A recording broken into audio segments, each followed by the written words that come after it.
All right. Well, thank you all so much for taking the time to join in on this webinar presentation today.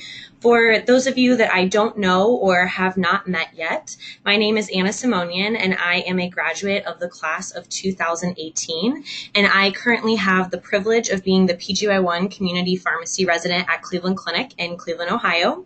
And I want to thank St. Louis College of Pharmacy as well as the Alumni Association for the honor of providing this immunization update to all of you today.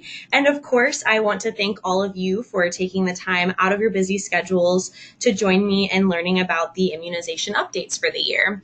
So what I will do is I'm going to go through the presentation, and at the end, I will have some time for Q&A. And on your screen, you should be able to see the question box. And at the end, when it's time for questions, please feel free to type in your questions in the question box, and I would be more than happy to answer them. So let's go ahead and get started. I would like to disclose that I have no conflicts of interest to report for this presentation today.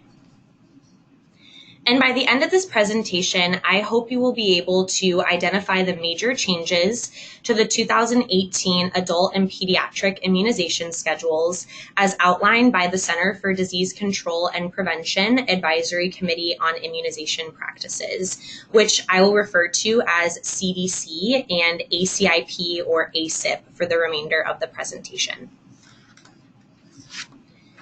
Before we dive into the updates for the upcoming year, I'd like to provide some background information regarding ACIP and their general best practices for immunizations. And then I'd like to go into a little bit of review of immunology as well as information about vaccines before we dive into the immunization schedules. I thought an interesting way to kick off this presentation would be to describe who ACIP is and what their roles and responsibilities are. I know a lot of the times, either in school or as pharmacists, we tend to refer to the CDC and ACIP immunization schedules, but I found as I was doing my research that I wasn't even really sure who they were or what they were responsible for. So I thought I would present that information to you today. ACIP is the Federal Advisory Committee on Immunization Practices, as you can see listed on the slide, and their primary responsibility is to provide guidance to the CDC and the Department of Health and Human Services on vaccine-related practices. They usually report these guidances in the MMWR, or Morbidity and Mortality Weekly Reports, that are published on the CDC website. And the immunization guidelines are routinely updated about every 3 to 5 years, but can be updated more frequently depending on new data as well as necessity during any kind of outbreaks.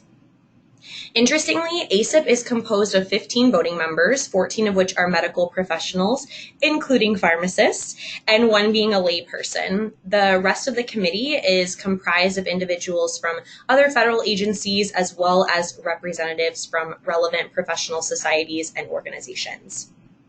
And today we will be discussing the most recent update to the vaccine immunization schedules, which occurred in February of this year. I will say that there were several other MMWR reports which have come out since the February meeting, and I will be touching on some of those changes today as well, and I will point those out as we go through the presentation.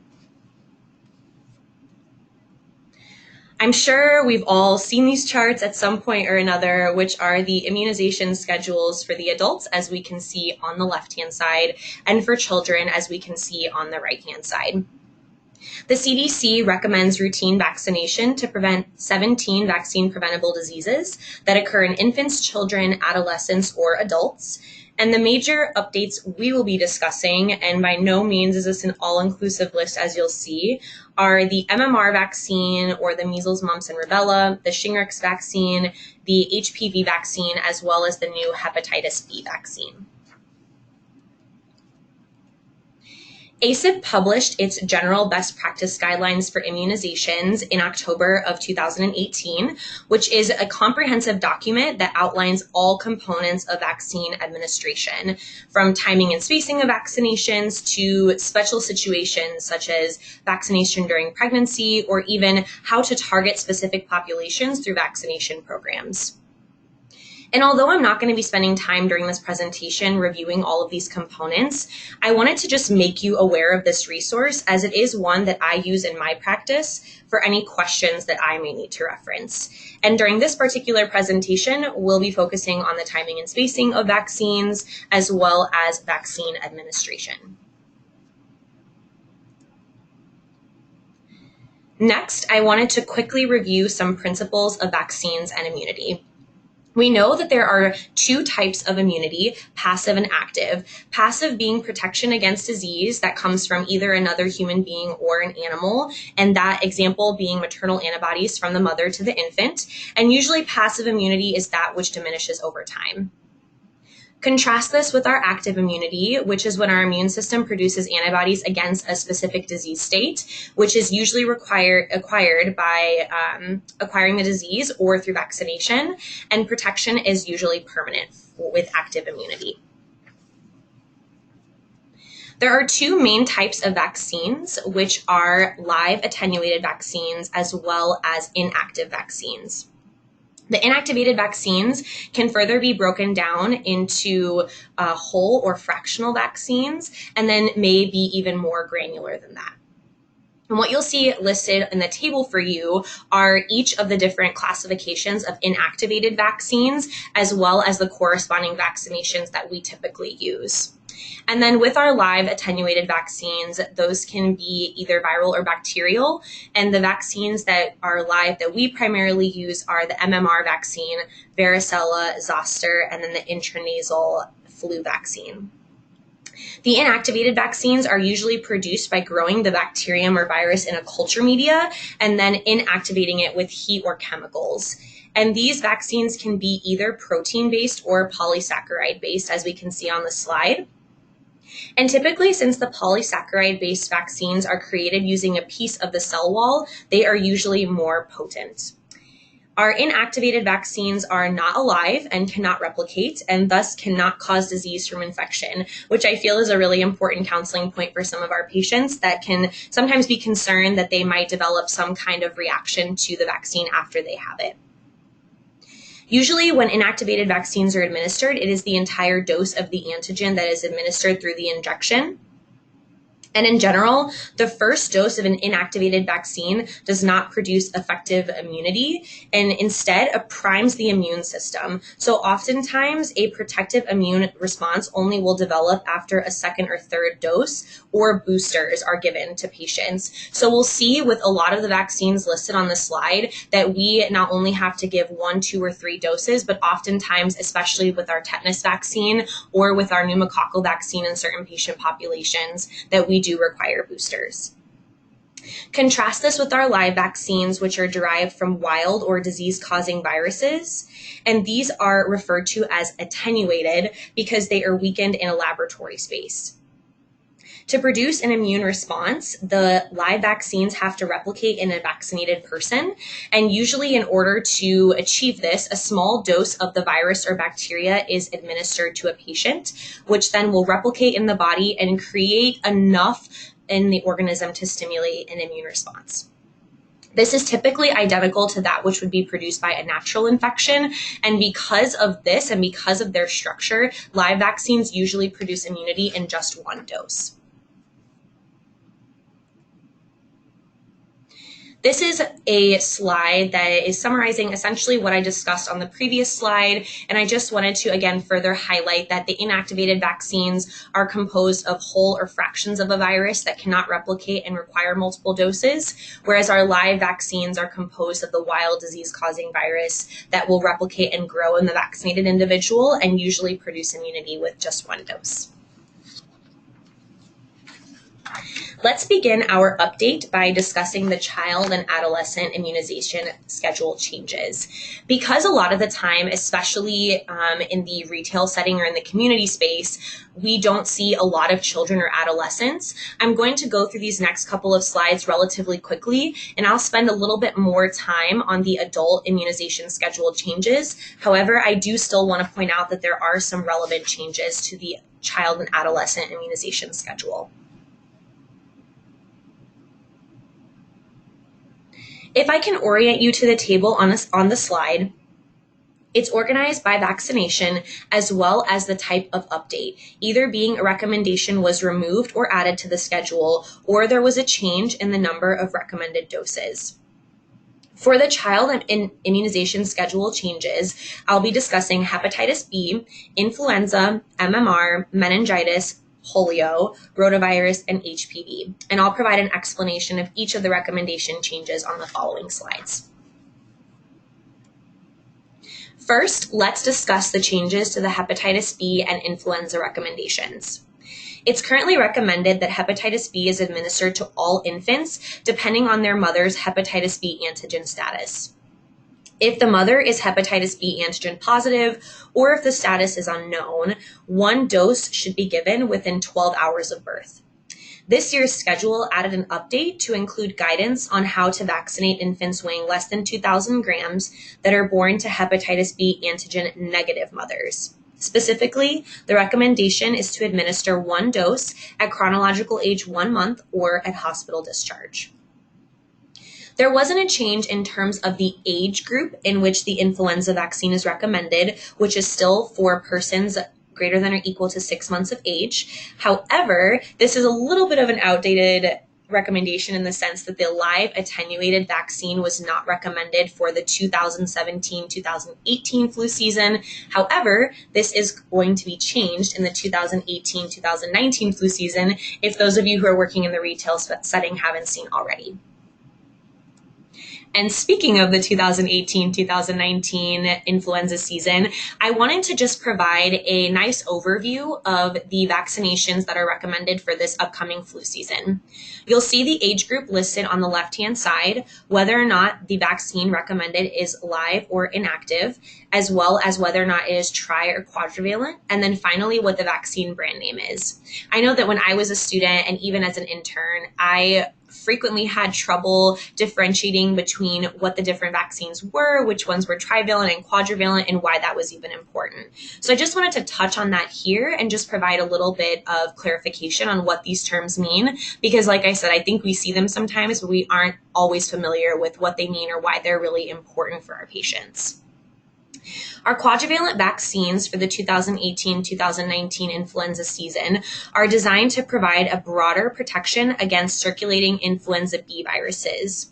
Specifically, they contain 1 virus from each of the 2 influenza B lineages, compared to our trivalent vaccines, which contain 1 influenza B virus from 1 lineage. The CDC does not express a preference for either the trivalent or the quadrivalent vaccine, so it will really depend on the patient's age as well as the patient's preference.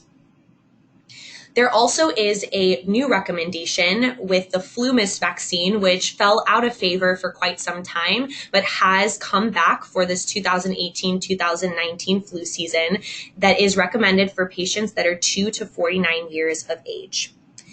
These recommendations that you'll see on the slide really came from evaluations of previous seasons' data as well as manufacturer data concerning immunogenicity.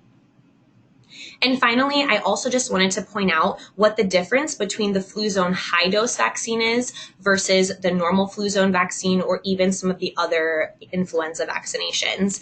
Again, this was one of those terms that I felt I heard a lot of the time but wasn't 100% familiar with what it meant. And I just wanted to clarify that the high-dose vaccine is different than the other influenza vaccines. Of course, by its name is a higher dose of 60 micrograms per 0.5 mLs of the vaccine, rather than the traditional 15 micrograms per 0.5 ml of the vaccine.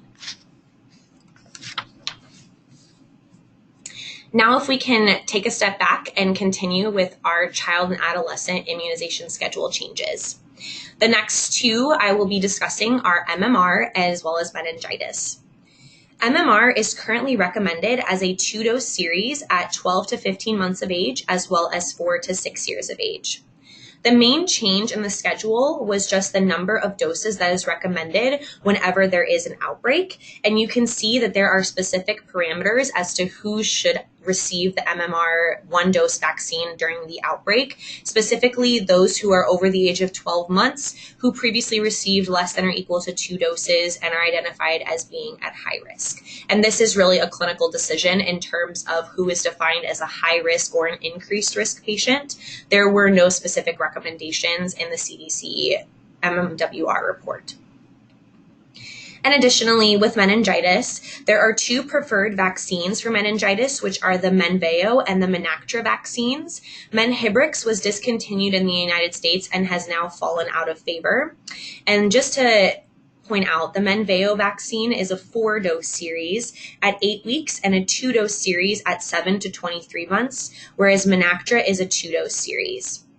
And because, foreshadowing a little bit onto the next slide, which will come to our first concept check, I wanted to just highlight that as an adult, in order to provide evidence of immunity to MMR, this can only be verified through our laboratory parameters.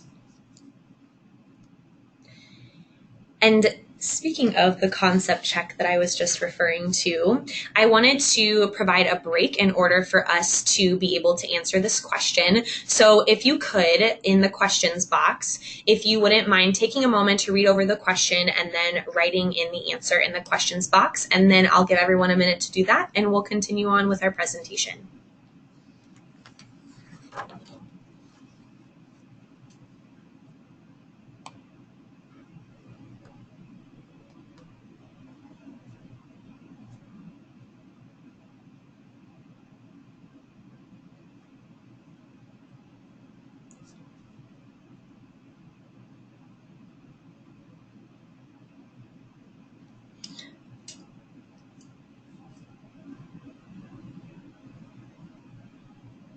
All right, it looks like there are some responses coming in now for A, which is the correct answer. Way to go, everyone. I'm actually just going to take a step back really quickly. I wanted to discuss why answers B and C were incorrect. So answer B is incorrect because it is actually those who have been born before 1957, not 75. So it was a little bit tricky there. And that documentation of a healthcare provided diagnosed disease without the laboratory parameters is not considered to be evidence of immunity. And thank you to Dr. Gaddis, who just provided a comment in the question section. So hello, Dr. Gaddis. She is correct that the question should say evidence of immunity to MMR, not the MMR vaccine. So thank you.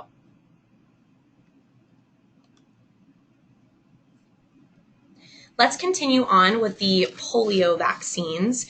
Polio is traditionally recommended as a 4-dose series at ages 2, 4, 6 to 18 months, and 4 to 6 years. A piece was added, as you'll see on the top box, in terms of the catch-up vaccination, that children who received 4 or more doses before age 4 should now receive 1 dose at age 4 to 6 years and at least 6 months apart after the previous dose. And then the bottom box is referring to the oral polio vaccine that counts towards U.S. vaccine requirements for polio.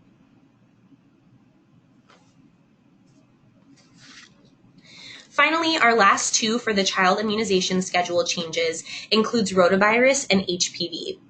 You can see here that the rotavirus dosing was updated for the catch-up schedule, in which 1 dose at age 4 to 6 years and at least 6 months after the previous dose should be given.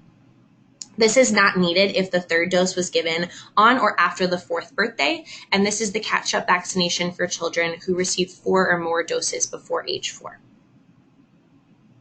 And then we'll move on to our HPV vaccine, which I wanted to highlight here, as the number of doses that a patient should receive after the age of 9 depends on their age at initial vaccination. You can see the recommendation on the slide here that if the patient was age 9 to 14 and 1 to 2 doses were received less than 5 months apart, the patient should receive 1 dose. And if the patient was age 9 to 14 and 2 doses were received greater than or equal to 5 months apart, then no doses should be given to the patient. We'll be addressing this again during the adult immunization portion, but I wanted to specifically highlight those because we'll have another concept check. which is our patient AC, who is a 20-year-old female with no significant past medical history. She's presenting to the pharmacy today to inquire about the HPV vaccine. And she previously received 2 doses of the HPV vaccine at age 12. So I'll give you another minute and we'll talk about what should be recommended in regards to her HPV vaccine.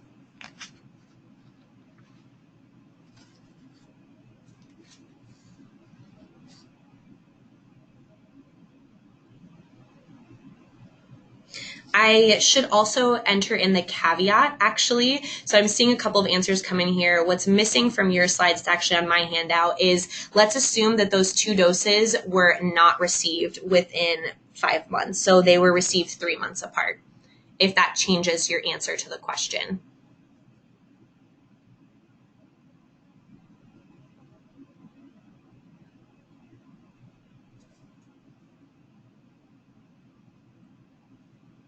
Give you guys just another minute here.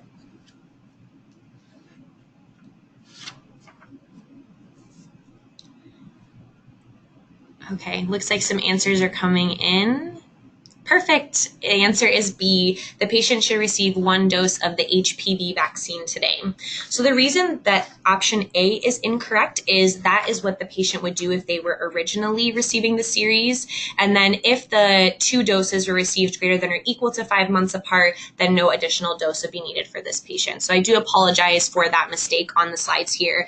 I will make sure that whenever these are posted or sent out that correction is made. But everybody got it right, so thanks for your participation on the questions. Now let's move on to the changes to the adult immunization schedule. Similar to the children's immunization schedule changes, you can see that we have a few different vaccinations being addressed in the adult immunization schedule. These include Tdap, MMR, HPV, meningitis, Zoster, and hepatitis B. The reason that MMR and HPV are starred here is because these are the same recommendations that we see in the children immunization schedule update, and I'll go through those in more detail in the coming slides.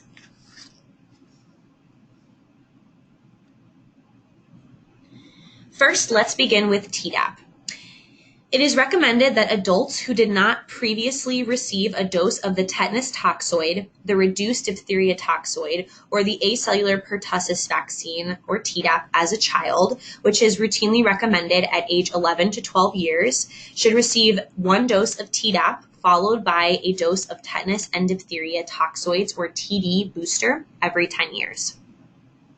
What you'll see on the slide here is something just a slightly different than what is in the children's immunization schedule, in the sense that adults who were previously received less than or equal to 2 doses of the MMR vaccine and are identified to be at increased risk of mumps during an outbreak should receive this one-time dose. In the children's vaccine schedule, there are slightly different age ranges here naturally, but it's still those who have received less than or equal to 2 doses of the MMR vaccine. And similar to what we saw on the child vaccine slide, or the child immunization schedule slide, the recommendation currently for HPV is to administer to females up to age 26 and males up to age 21. If patients have not received any doses of HPV prior, then it is recommended to initiate a 3-dose series at 0, 1 to 2, and 6 months.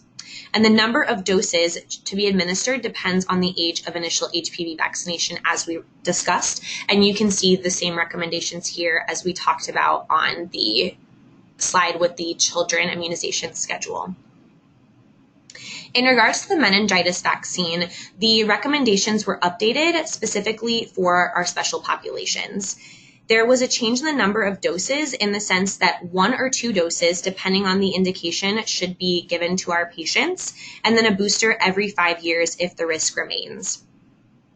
1 dose should be given with a booster every 5 years for those that are listed at the bottom of the slide. And I know it's probably a little bit small, so I'll go ahead and read off some of those for you. That is for those who travel or live in countries where the meningococcal disease is endemic, those who are at risk of an outbreak, those who are military recruits are exposed to Neisseria meningitidis, and those that are first-year college students who live in residential housing if they did not receive the vaccine at age 16 years and older. And then those that have asplenia or HIV are recommended to receive 2 doses of the vaccine as well as a booster every 5 years rather than the 1 dose that you see listed on this slide. Let's do another quick concept check. Adults with which of the following indications should be revaccinated with the meningitis vaccine if not received within the last 5 years? And I'll give you guys a minute to look over this.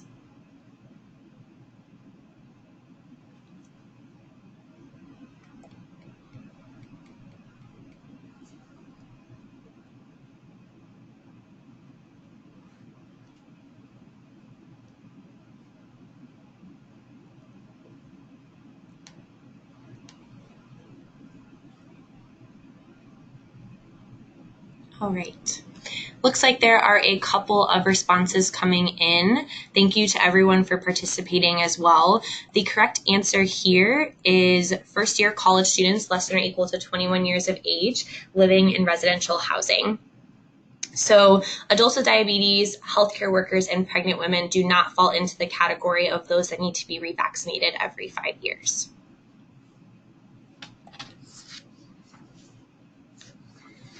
This brings us to our last 2 newest vaccines, which are the Shingrix or Zoster vaccine, as well as the varicella zoster vaccine, as well as the new hepatitis B vaccine. For coverage of varicella, Shingrix, as I'm sure we have all seen or probably started giving in the pharmacy, is recommended for adults aged greater than or equal to 50, regardless of their history of having shingles or if they've received Zostavax in the past. It's recommended to give 2 doses at 2 to 6 months apart of the Shingrix vaccine. And then there is a new hepatitis B vaccine that was approved earlier this year called Hepatitis B.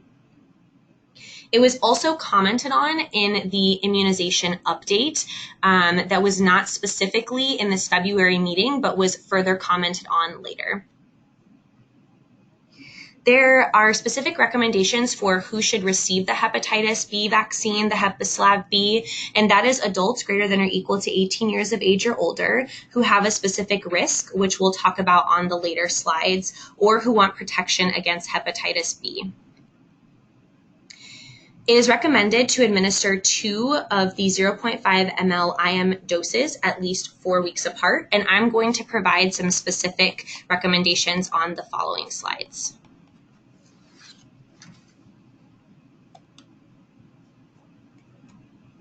First, I just wanted to take a moment to talk about the Shingrix vaccine and how it compares to our Zostavax vaccine.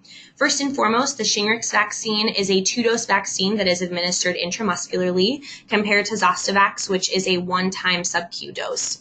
Zostavax is a live vaccine versus the Shingrix, which is an inactivated vaccine. And Shingrix, really, its claim to fame is its efficacy of 91 to 97%, which persists over time. And in clinical trials, it was seen that the efficacy of Zostavax actually was only about 51%, which diminished over time.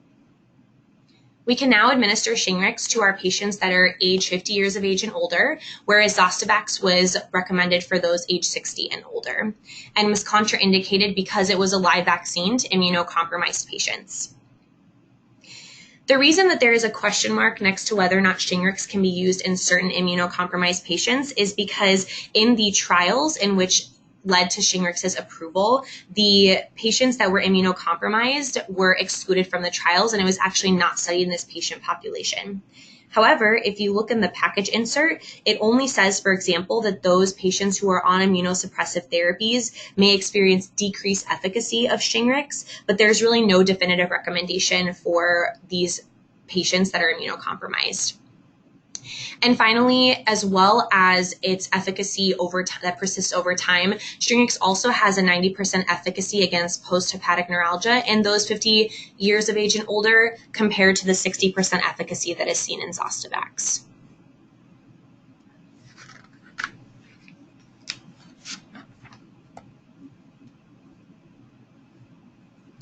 And now I wanted to talk a little bit about the new hepatitis B vaccine that was approved in February of 2018 for those greater than or equal to 18 years of age who are indicated for the vaccine or who would like to have protection from hepatitis B.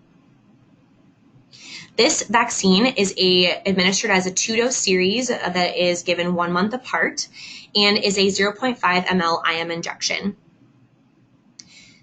Specifically, the patient population that the hepatitis B vaccine is indicated for is also listed on the slide. However, I think it's a little bit small and might be difficult to see on your screen. So I just wanted to mention that these are persons at risk for infection through sexual exposure, healthcare and public safety workers, patients that are on dialysis, patients with diabetes who have hepatitis C, HIV, or who are traveling to countries that have endemic hepatitis B. I wanted to also mention that patients that have an anaphylactic allergy to yeast should not receive this particular vaccine because of the way that it is formulated in a yeast-based format. And on the next slide, I'll talk about a summary of the evidence from randomized clinical trials in terms of Heplislav's efficacy.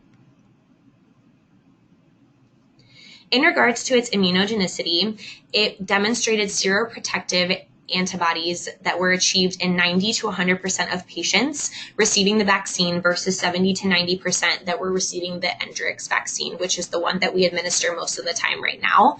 And this was a statistically significant difference.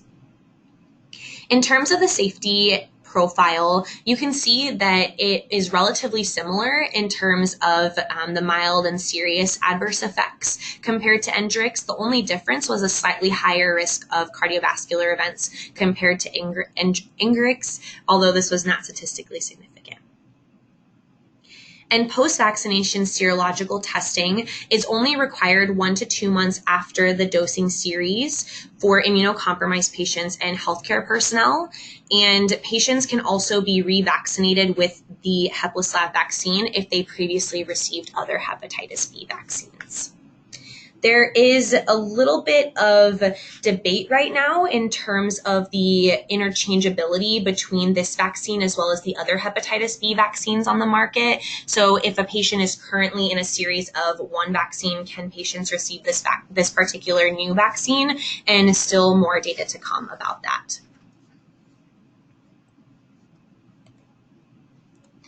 One more concept check for you here. So for patients that are age 50 to 64 years, how many doses of the Shingrix vaccine are recommended?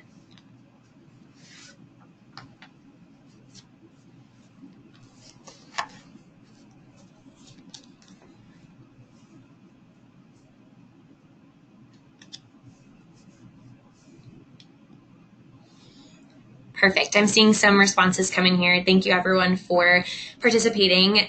So the correct answer here is that 2 doses of the vaccine would be recommended. This was kind of a trick question in the sense that it's only, Shingrix is recommended for patients greater than or equal to 50 years. It's not a 3-dose series, and there are no specific recommendations for those that are over the age of 60 or over the age of 70.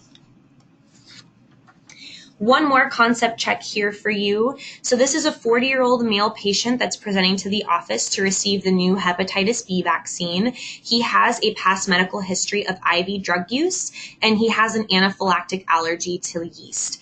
What should be recommended in terms of his hepatitis B vaccine today? Is it that he should receive 1 dose now and another in 6 months, that he should receive 1 dose today, or that he should not receive the vaccine due to an allergy? And I'll give you guys a minute to answer that.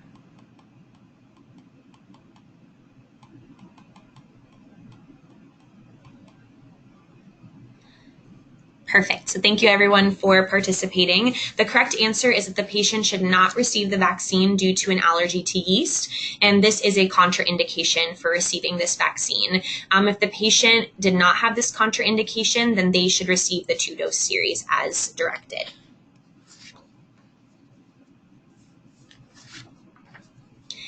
Here is my contact information for you today. My email is listed there, and I just want to thank all of you for attending the webinar today. I do have one more slide in terms of key takeaways, but after that, I would be more than happy to answer any of the questions that you might have. The key takeaway slide really is just going over the fact that the CDC provides recommendations, the different types of immunity, the updates that we already went through. But with that, I will be more than happy to take any questions that any of you may have. Thank you all so much for your attention and your time.